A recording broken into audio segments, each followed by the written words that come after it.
guys, it's Vampire Mike from Sega CD Universe.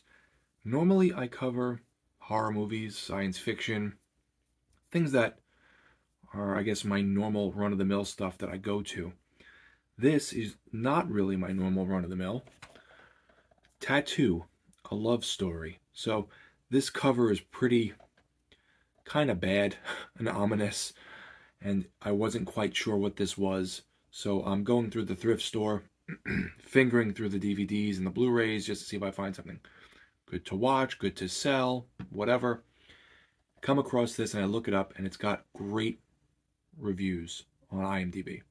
So for $1, I said, let me check it out. It reminds me of kind of going through Hollywood or Blockbuster Video and getting Fishing with Gandhi or Pit Fighter or something weird and off-color, Bug with Jamie Kennedy, that you pick up and you find interesting, some like indie darling type of thing.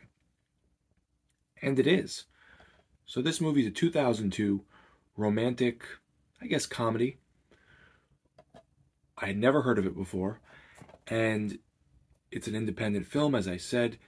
It's about a very uppity school teacher who is very strict with her students, by the book. Everything has to be her way. She's very serious. She's like very thin and kind of rigid.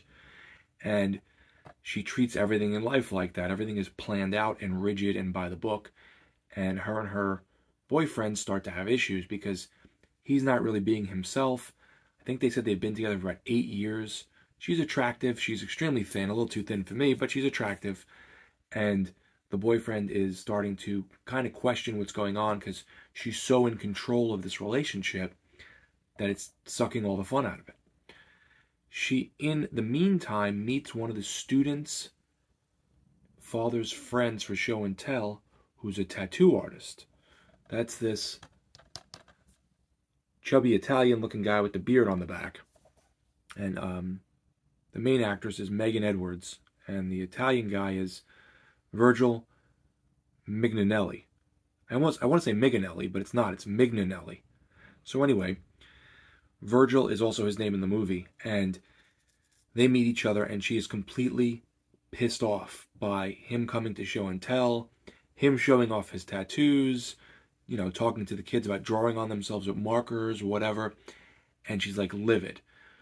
He ends up kind of playing a practical joke on her because he knows how pissed she is and how rude she is to him at show and tell, and she goes to his tattoo shop and finds him and tells him off.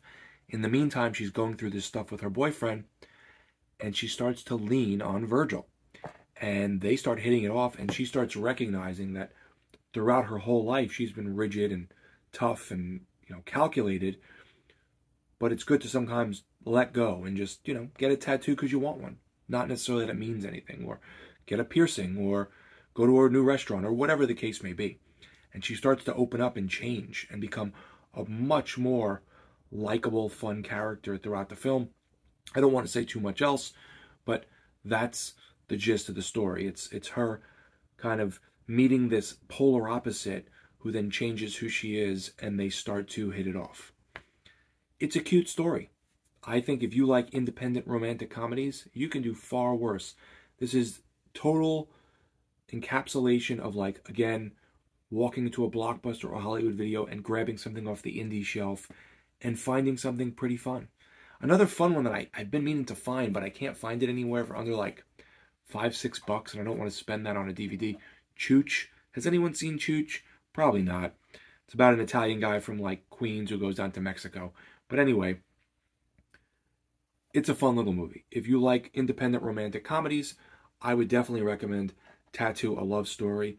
I don't think it's that hard to find. It's another one that online is like $5-6 with shipping included, so it's not horrible.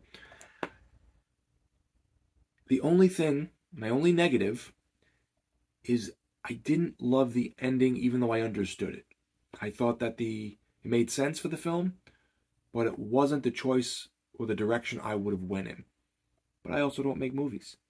So, let me know, guys, if you've ever even heard of this, because I thought it was fun. Sometimes you need to, you know, get out of the way of yourself and stop watching horror and science fiction and cyberpunk and whatever other crap I watch, and I throw in Love Actually or Tattoo, a Love Story or returned to me with Mini Driver. Thanks, guys, for watching. It's Vampire Mike from Sega CD Universe. Be good.